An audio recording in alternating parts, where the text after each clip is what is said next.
रीवा में ओबीसी महासभा के पदाधिकारियों ने आज प्रेस वार्ता करते हुए मीडिया के माध्यम से जानकारी दी है कि हमारी मातृशक्ति के साथ बढ़ रहे दिनों दिन अनाचार पर सरकार कठोर से कठोर कानून बनाए।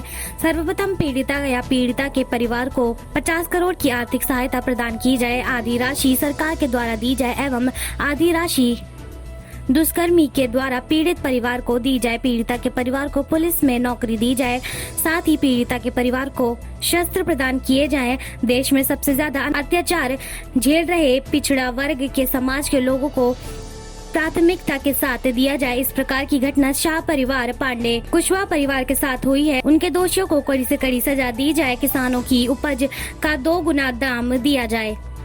हरिद्वार से शिवेंद्र सिंह की खास रिपोर्ट। आज आप लोग प्रेस कॉन्फ्रेंस कर रहे हैं, क्या हमारा जो आज देख रहे हैं कि हमारे देश के अंदर अभी बहुत सारी विषम परिस्थितियां हैं। खासकर हमारी देश की जो आधी आबादी है, हमारी मातृशक्ति नारी शक्ति, आज उसकी इज्जत पे, अस्मिता पे सवाल खड़े हैं पूरे देश के अंदर। आप देख रहे हैं आज उसकी अस्मिता बच नहीं रही है। हर जगह जो है हर जगह पे, हर प्रदेश में कहीं ना कहीं हमारी बहन बेटी के साथ अनाचार हो रहा है। साथ में आज किसानों की समस्याएं हैं पूरे देश के अंदर। आप देख लें कि किसान की स्थिति बहुत ख़राब है। उसके बाद देश की रीढ़ की हड्डी माने जाने वाला आज युवा जो है, आज वो बहुत ही ख़राब परिस्थिति से गुजर रहा है। उसकी हालत बहुत ही दयनीय स्थिति में है। इन सब चीज़ों को लेकर हमने 17-18 बिंदु हैं हमारे छोटे छोटे, उन पर हमने जो है आज आपके सामने अपनी बात रखी है। आप लोगों का बहुत बहुत धन्यवाद कि आप लोग आए और हम लोगों की बात को सुना। देश की आधी आबादी हमारी मातृशक्ति है और उनके साथ जो अनाचार हो रहा है, तो हम लोग सरकार से ये मांग करते हैं कि सरकार कोई ऐसा कठोर कानून प्रावधान लाए जिससे जो दरिंदे हैं उनके मन में भी एक दहशत पैदा हो जाए। सरकार से मांग करते हैं कि सरकार जो पीड़ित परिवार है या पीड़िता है उसको कम से कम 50 करोड़ की आर्थिक सहायता दे। और यह मांग रखते हैं कि 50 करोड़ में 25 करोड़ सरकार दे और 25 करोड़ जब आरोप सिद्ध हो जाए तो आधी राशि उससे वसूली जाए। इसके करने के पीछे हमारी मांग का कारण ये है कि जब इतना हम उनसे आर्थिक सहायता मांगेंगे तो जो दुष्कर्मी है उसको भी लगेगा कि हमारा तो सब कुछ लूट जाएगा, तो एक डर की भावना पैदा होगी। दूसरी बात यह है कि हमारे देश के अंदर अभी महिलाओं में खासकर शस्त्र नहीं है, शस्त्र चलाने नहीं आते हैं और उससे और असुरक्षित महसूस होती हैं। तो हमारी ये मांग है कि आधी आबादी को शस्त्र प्रदान किए जाए, खासकर उन गांवों में, उन परिवारों में जहां पर जिनका जीवन यापन बहुत नीचे है या बहुत कमज़ोर समझा जाता है। तीसरी हमारी मांग है कि अधिकतर ये है देखा जा रहा है कि जो इस तरह के अन्याय अत्याचार हो रहे हैं वो छोटे कैटेगरी लोगों के साथ हो रहे हैं, तो उन लोगों को भी सरकार शस्त्र का लाइसेंस प्रदान करे। और अभी देश का जो हमारा अन्नदाता किसान है उसकी हम मांग करते हैं कि जो उसकी उपज होती है, जो उसकी लागत लगती है, तो लागत का 2 गुना दाम हमारे किसान को दिया जाए। और पूर्व में बहुत सारी कमेटियां बनी जिसमें एक मुख्य कमेटी थी स्वामीनाथन आयोग।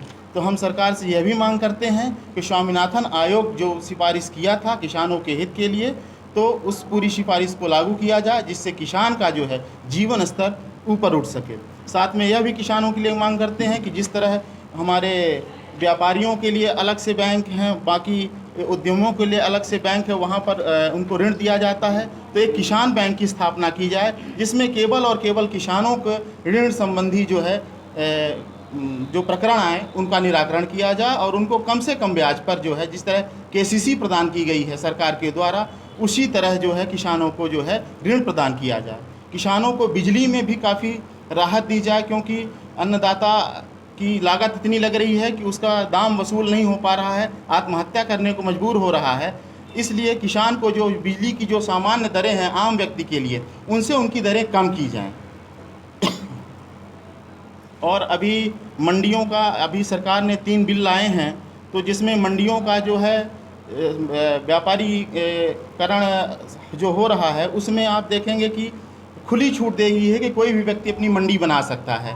तो जो मंडियां हैं वो सरकार के अधीन ही रहें। सरकार एक मिनिमम एमएसपी उसको लागू करके किसान की खरीदी बिक्री वो मंडियों से ही करे, अधिकृत मंडियों से ही करें। और ये जो बाहर से मंडियों का जो नियम लाया है इसको ख़त्म कर दिया जाए।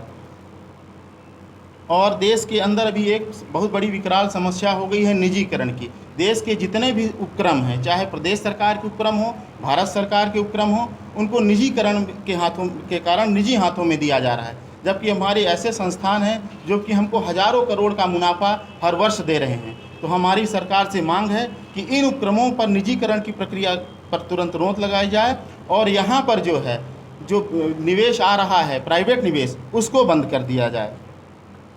और अभी जो युवा है उसके सामने सबसे बड़ा समस्या है रोज़गार का। तो हमारी मांग है कि देश के जितने अभी 40 से 45% जो आबादी है वो युवाओं की है, और युवाओं को जो है उनको रोज़गार के अवसर दिए जाएं, उनको ऋण दिया जाए। कम से कम 10 लाख रुपए तक का जो ऋण दिया जाए वो बिना ब्याज का हो, जिससे कम से कम इस महामारी के बाद अपना जो है वो रोज़गार शुरू करें, व्यापार शुरू करें और देश की जो सहभागिता है उन्नति करने में उसमें अपने सहभागिता को निभा सकें। साथ ही सरकारी संस्थाओं के आपने देखा होगा कि अधिकतर पद जो हैं संविदा के होते हैं।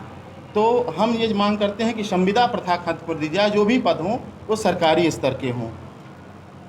और हम ओबीसी महासभा के लोग हैं, अभी आने वाले समय में जो है जनगणना होगी 2021 में, तो सरकार से हम ये भी मांग करते हैं कि जो जनगणना हो उसमें जो है ओबीसी का कॉलम जोड़ा जाए और देश के अंदर ओबीसी की समाज की जनगणना कराई जाए और उसके आंकड़े जो है सार्वजनिक किए जाए। साथ ही हमारे प्रदेश के अंदर, हमारे ज़िले के अंदर, हमारे संभाग के अंदर भी बहुत जघन्य अपराध हुए हैं, जघन्य हत्याएं हुई हैं। अभी एक हमारे यहाँ शाहू परिवार की एक महिला हैं, उनके साथ आप लोगों ने देखा है कि गैंग रेप हुआ, कुछ आरोपी उसमें पकड़े भी गए हैं। तो हम लोग चाहते हैं कि जितने भी आरोपी हैं उन पर जो तुरंत से जल्द कार्रवाई करके उनको जो है कानूनी जो प्रक्रिया है उसको पूरा किया जाए, साथ ही पीड़ित परिवार को उचित मुआवजा दिया जाए। अभी हमारी एक बहन के साथ जो है पांडे हैं, उनका नाम नहीं लेना चाहेंगे, नाम भी नहीं लेना चाहिए, उनके साथ हम वहाँ के परिवार के लोग गए और उन्होंने कहा कि हमारी बिटिया गायब है।